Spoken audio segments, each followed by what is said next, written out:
Gym owners, in this video, I am going to show you a research-backed process to eliminate bad hires and ensure that you have the best possible chance of hiring A players for whatever role that you're trying to hire for. My name is Cale Owen. I'm the CEO of Gym Launch, Prestige Labs, and gymowners.com.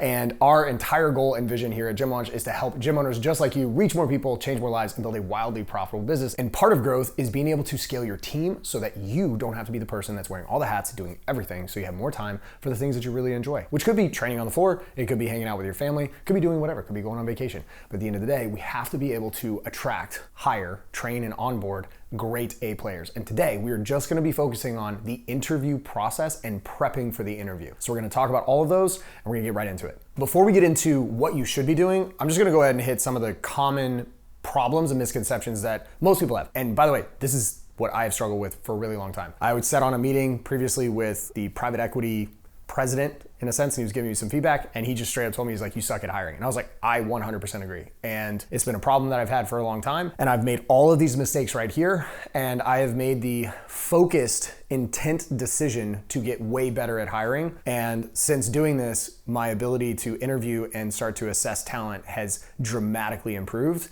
And this is something that is research-backed and is done by the best companies in the world.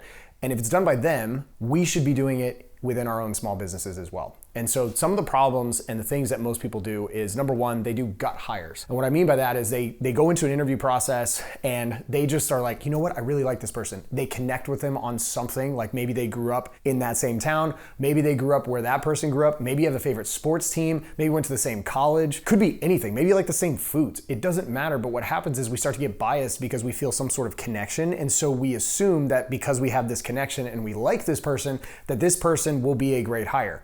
But here's the problem, is that we have no proof that this person has any experience or ability in the past that's shown this, whether it's in their resume or anything else, to actually prove to us that they can do what we need them to do inside of the role that we're hiring for. And it's really, really important, especially in higher level roles within the gym, that you make sure that you're hiring someone who has actually at least had a little bit of experience doing what you're asking them to do. Now, for trainers, totally understand if someone just got their trainer certification and they are brand new and have very little experience, maybe they did an internship, then yeah, you need to onboard them and you're gonna need to train them. But for other roles, you're gonna want someone with at least a little bit of background and experience because you're a busy gym owner. You're wearing all the hats, you're doing everything. And if you're in that situation, the last thing that you want is to have to bring someone on, onboard them, and then have to teach them everything. And then you have to basically go through the process of having to pay the ignorance tax of training that person on everything. They make mistakes and you have to train them, keep going and keep doing that, hoping that they get better. Wouldn't it be better if you at least brought someone in with at least a little bit of experience and someone who's maybe smarter at certain areas of the business than you are? Because that's the goal. And that's the biggest belief I think that needs to be broken for most people. For me too, is like, you know what, no, we'll train them. We have really good onboarding. But at some point, you really, really, really need someone who has done it before. And so gut hiring. And there's lots of other things with this when it comes to interview process, all that stuff. But this is a big one where you just immediately make a connection with someone and you go off your gut and you're like, you know, I got a feeling that this person's gonna be really good. Or you basically just do this. I'm gonna skip to this real quick. You wing it, meaning that you go through the interview process and you're like, yeah, you know what? I've interviewed 2 or 3 people. I didn't really know what to ask them, so I kind of just asked them a bunch of questions about what would you do in this situation, or how do you think about this? You make all these hypothetical situations during the interview process, and crazy, the prospect actually replies back with a really good answer, the applicant, because it's a hypothetical situation. They're not gonna answer something stupid. They're gonna come up with something that they hope is going to fit the narrative that you want. And so we wanna be very, very careful in our process with interviews. And in a second, I'm gonna give you the interview cadence and the questions that you need to ask for each one of those interviews. But what we need to stop doing is gut hiring and winging it. We need to be prepared. We need to have an interview cadence that we're following. And more importantly than all of this, we need to make sure that we have fully defined roles.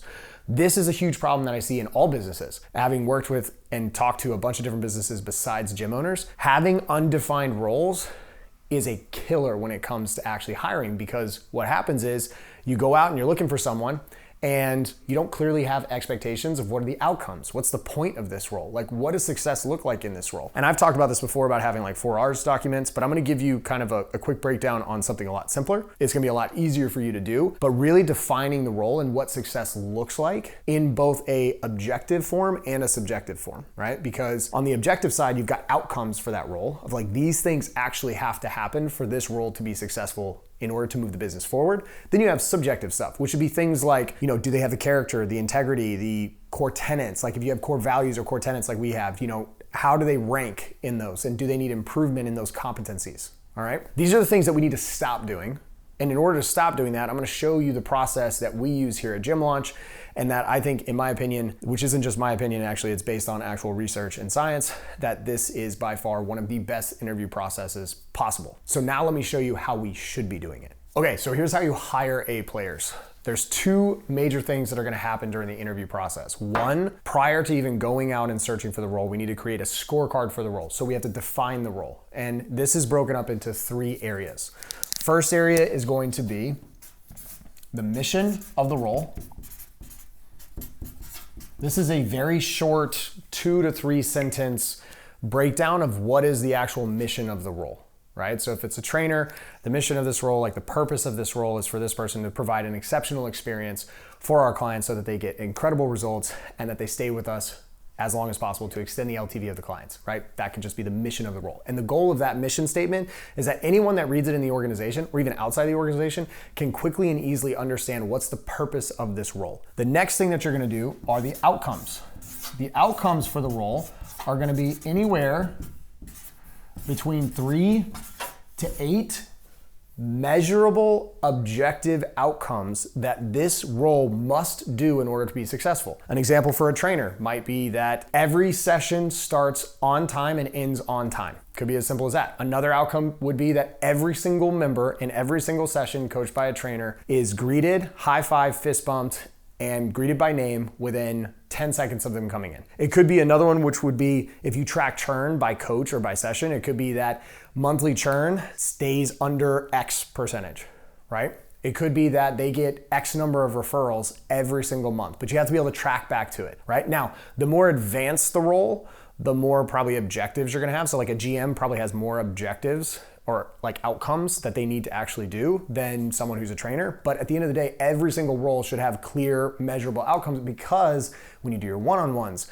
when you do your reviews, you're going to want to go back and see, are we on track? Are we on progress? Or by the end of the year, did we actually do it? And the length of time for these outcomes is usually on a yearly basis, because you want to think long-term on this. It doesn't have to be short. However, if you're doing special projects, you could have an outcome in that year. So let's say it's 2025 right now. Let's say I need someone to do something by the end of June, right? And so I could set an outcome that this has to be done by the end of June, knowing that like I also have other outcomes that might take to the end of the year. At the end of the day though, it needs to be measurable. It needs to be a simple yes, no, did they hit it? All right, so outcomes. The next thing is gonna be competencies. This one, think of this as like the skills or the character traits that you want of this person. So do you want them to be aggressive? Do you want them to be likable? Do you want them to be talkative? Do you want them to be outgoing? Do you want them to be charismatic, have integrity? Like all those different competencies that are part of this, you want to have these listed out. And this scorecard is just a simple 1, maybe 2-page document that you're going to build this out in. You have your mission statement at the top, you have the name of the role, mission statement, the outcomes, 3 to 8 of them that are measurable, and then you have the competencies that you're looking for in the person that you're trying to hire. And then the reason why you want to make this is that when you start the interview process, you are now scoring them based on these outcomes, based on the competencies and the mission of this role. Because now what you can do is during the interview process, which I'm about to walk you through all the different interviews, when you go through this, you have the ability to score them. Instead of going off of gut feelings, now you have a measurable way. Does this person actually have experience achieving the outcomes that I need? Does this person have the competencies that are needed for the role? And what's really important when we think about the scorecard and the roles is that it needs to fit what the business needs right now. A lot of times, I think a lot of people, I made this mistake a ton, where we start to think about future stuff. This person would be great, and they're a generalist, and they could do a whole bunch of different things. And generalists work really, really well in the beginning stages of a business. You want someone else who can come in, help you, and be able to take a lot of stuff off. But if you are growing your business and your gym to a bigger size, you're gonna wanna start to get specialists. A perfect example of this, we talk to gyms all the time. They're like, I want my trainers to sell. Unless you have a very, very robust and exceptional sales training program, and I mean consistent sales training program, your trainers are not gonna sell. you're gonna need someone who is dedicated fully to sales. Most of the time for you, it's you until you find someone else to replace you who can close as well or better than you. But as you grow, like you're gonna have to have an actual salesperson or a sales team or a sales manager if you're bigger and you own multiple locations or you have a health club, a franchise, you know? You're gonna have lots of these things that need to specialize in this. And the problem is that what gets you to that point, which usually is hiring a bunch of generalists, isn't gonna get you over to the next step, which is like a 7-figure gym or multiple 7-figure gyms. Once you get to that, you're used to like, oh no, I'll just hire generalists and I'll just hire them for, you know, they feel good, right? And I didn't score them against it. They have no experience. And you're like, no, I'll train them. I have a great training program, all this stuff. And the problem with that is what's gonna happen is that you're gonna get stalled out at some point and you're not gonna see the growth that you want. And so the first thing is to be super, super clear on these 3 things with the scorecard for the role. What's the mission of the role? What's the point of it? What's the outcomes, 3 to 8 outcomes that are measurable, and then what are the competencies that I need to be looking for when I'm interviewing them? And then this gives you a grading, basically a rubric to be able to test during the interview process, does this person have what I'm looking for? All right, now on the interview side, there are up to 4 different types of interviews. Now my suggestion is you don't need this, and you can adjust this based on the role. You don't always have to have this, but the 4 ones that we have are, the first one is a screening, and I'll just put screen. This one is really simple. It's just a simple, quick, probably 30-minute screen, do a quick phone call, and I'll list out all the questions on the next one. We'll dive into each of these, but the first one is just a simple 30-minute screen. And it's usually way better if you actually do it over the phone before you ever have them come in, because you don't wanna waste your time when they come in. The next one is what's known as the who interview. And for like lower level roles, maybe for like a trainer, this one doesn't have to be that long, but for maybe higher level, like 90 minutes. So for example, we're hiring, and if it's a director level role or higher, these are easily taking 90 minutes. Easily. And I'll walk through how this works in just a second, but like this one is really, really important. And for most lower level roles, you're done here. You should know by this point after the who interview, you should be set. Now, if you're hiring for higher level roles or you're not sure, then you can do what's known as focus interviews. And these are anywhere between 30 to 60 minutes where you want to dive deeper into a specific thing. Now, for a trainer, this might be you do a screen, you do an interview, and then you have them come in to watch, or maybe you test them. Maybe they have experience and you want to test them on the floor in a mock class. That would be a focus interview. So you actually get to test it. And then the last part of the interview process are reference checks. Reference checks are skipped a ton. Gotta always do reference checks. Perfect example of this, our GM, we laugh about this, our GM here at Gym Lunch, he ended up making a job offer, and I think he actually hired someone, and then come to find out this person actually, he didn't do a background check on them or reference checks or anything. Come to find out that person was actually on the news and there was a warrant out for that person's arrest. So he just like opens it up and it's like, whoa, what the heck? Super, super important to always make sure that we do reference checks. And what I'll do is for the reference side, to know who you should be talking to, that's part of this, the questions that you ask during this interview. And the way that you frame it is you let them know ahead of time that you will be reaching out to their references. And you always want to do that no matter what the position is, because remember, if you're a gym owner and you have group sessions, or even if you run a health club, you always want to check. You always want to do it. And background checks are really important as well. So references are for the people that they've worked with in the past who can vouch for them and give you feedback.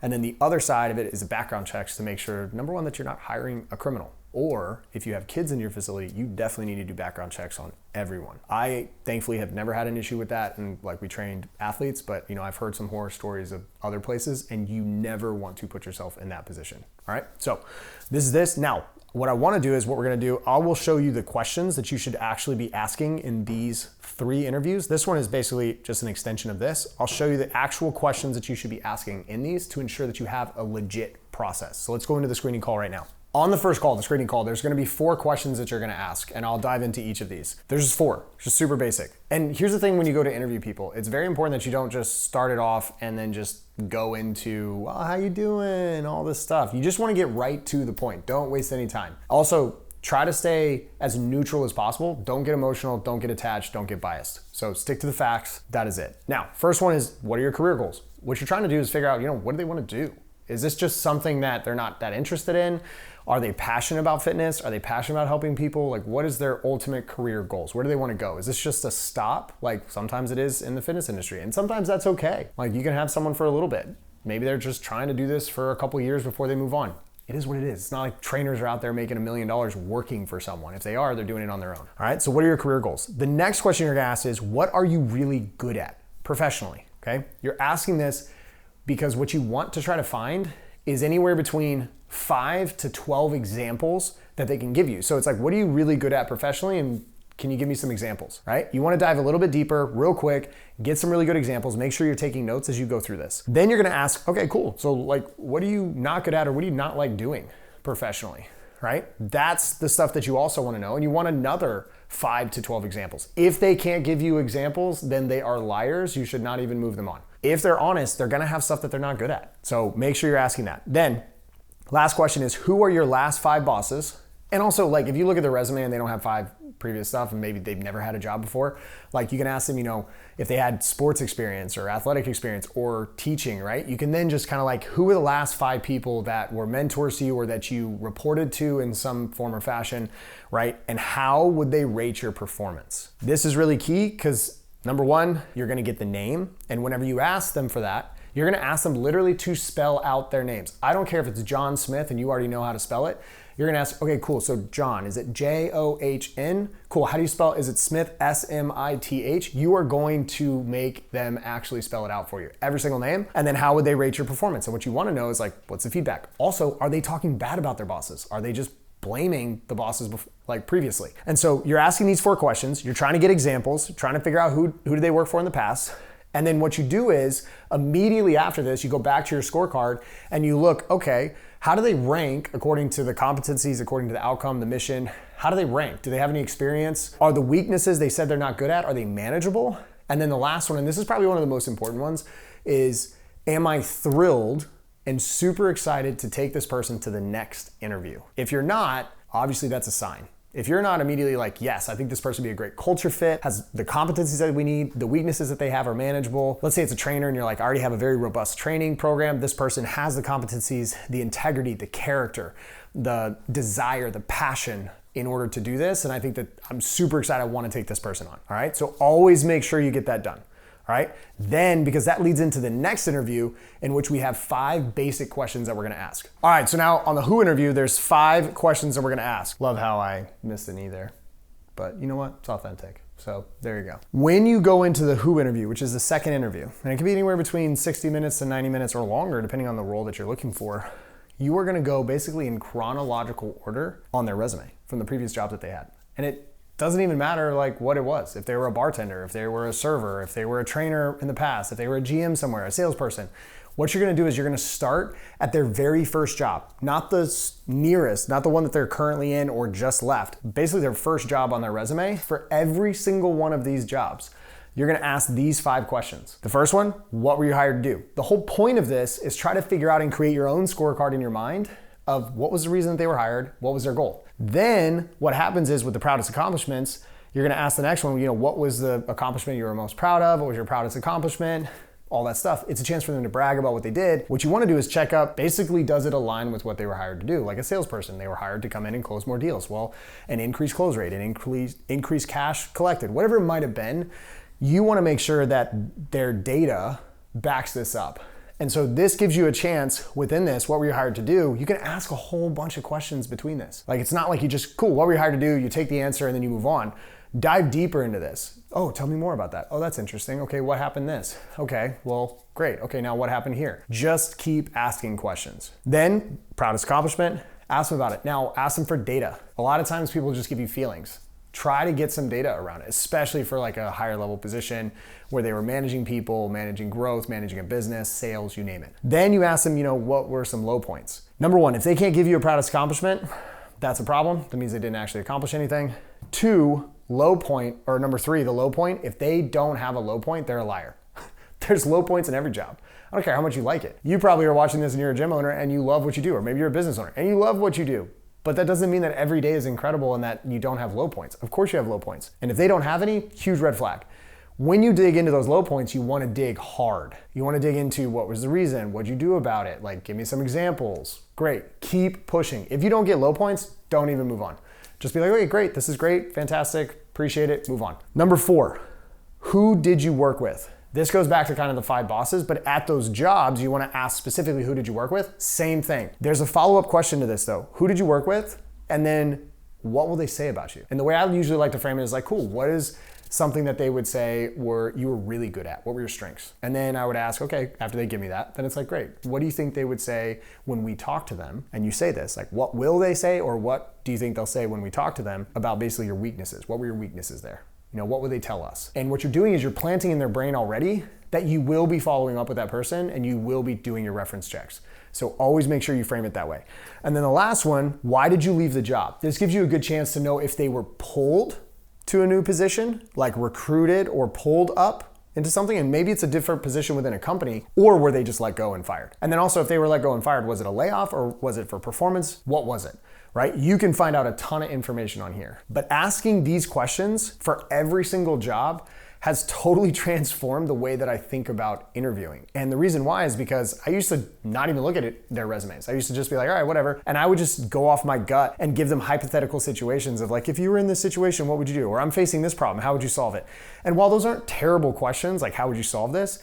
At the same time, it's really just a lose-lose situation because they're going to take the information that they've learned from you, what research they've done about your business, and they're going to make up a whole bunch of stuff. But you have no proof on whether or not they can actually do it. They're just telling you a story. What you want to know is, have they actually done this in the past? Or do they have some sort of experience that will then transition and transfer into this position? That's what you want to know, because at the end of the day, you want to protect your members, you want to protect your business, and you want to hire the right people, right? So this is the who interview. Now, I'm not gonna go over the focus interview questions because it's basically very similar to this, but in that one, you can also change it up and do like, hey, step on the floor, I want you to run a class. Or hey, I'm gonna have you watch this recording and I want you to sell me based on the pitch that we have. Or I wanna take you through and I wanna give you a project that you're gonna do, right? Or I'm gonna have you just come follow me and we're gonna go through and I wanna hear your feedback on what we're doing on the floor or what our trainers are doing, whatever it might be. That could be a different one. Or you could sit down and you're like, I need more information about this area in your like actual work history, and I want to dive deeper into this thing because I didn't get enough information. And then what you do is, again, you go back to the scorecard you created and you measure against that the outcomes.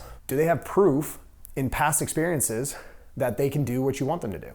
Are their weaknesses, are they manageable? Can you do that? Did they talk bad about their bosses?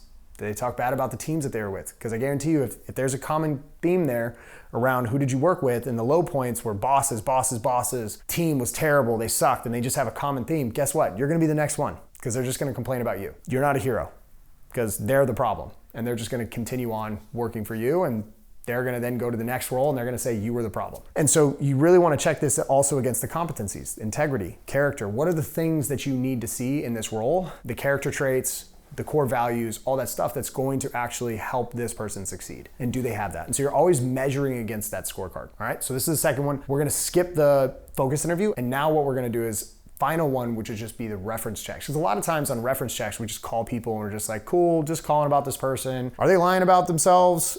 What you actually want is, again, a structured interview process that is repeatable. And the best part about all of this, by the way, if you follow this process, guess what? You don't always have to do the interview someday. You can teach your team to do this and they can follow this process and they can get better.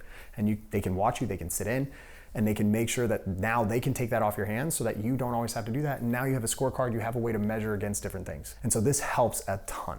All right, so now let's talk about how to do the reference checks. All right, this is the last one. So this is your reference checks. Do not skip this. Please do not skip this. You will be in for a world of hurt if you skip this. These are the 5 questions that you're gonna wanna ask.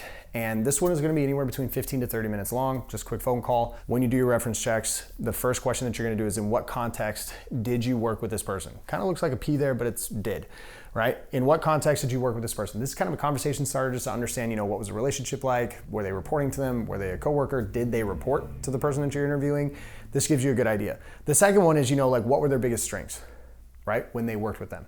And so this, you're looking for multiple. You're not just looking for one.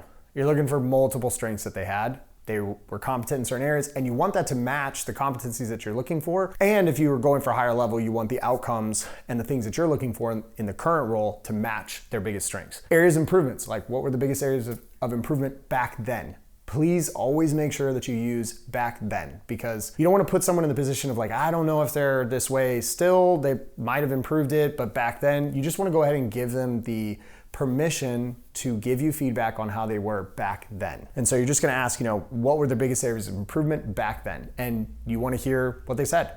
And does it match also what the person told you? Because you want to know, are they self-aware enough? Were they also getting feedback? And so you want to dig a little bit on that. And then you want to ask, on a scale of 1 to 10, how would you rate their overall performance? You want 8, 9s, and 10s. If you get 7 or below, they're a hard no. Like, you want 8, 9s, and 10s across the board. Now, if you got a reference that, for some reason snuck through and it wasn't given to you by the candidate, and maybe randomly you talk to them and this person just has a vendetta against them, you might be able to throw that out. But like, basically what you're looking for is just consistent 8, 9s, and 10s across. And then last one is basically you're asking them, hey, when I talked to this person, they said that they kind of struggle with this at the job. Can you tell me a little bit more about that? Because this is why you take notes during this. This is why you check this, because what you're looking for when you ask in the who interview, like, what were some areas of improvement? What were some things like low points? What did you struggle with? You want to take that and be able to ask them specific examples and have them dive into it more. All right, now, a couple things you should look out for on the reference checks. If there's a bunch of ums, pauses, ers, and a lot of filler words, and they're not really getting down to it, they most likely are trying not to say something bad about the person. That's a big red flag. The other thing would be, look out for statements that are things like, if you want someone to really question you and be someone who's, gonna kind of push the envelope a little bit and see what they can change, then yeah, that's the person for you. Well, that might just mean that this person's a bull in a china shop, not coachable, and a terrible hire. So you really want to make sure that you're reading between the lines and don't take what they say at face value. You want to listen to how they say it.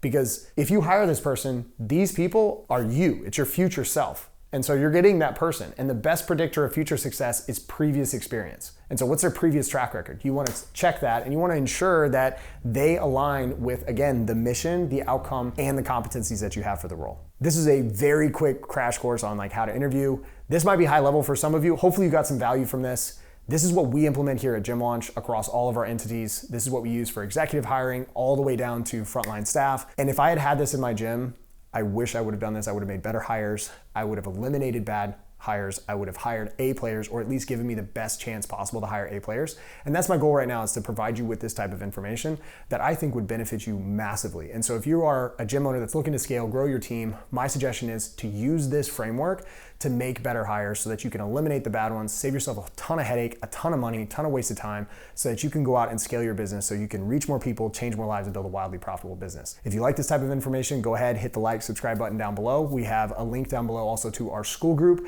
You can join that school group. It's completely for free. It's just for gym owners. So if you want to learn more about this stuff, we have live coaching, we have training, we have courses, everything in there. All you have to do is just click the link down below, and I'll see you inside the group.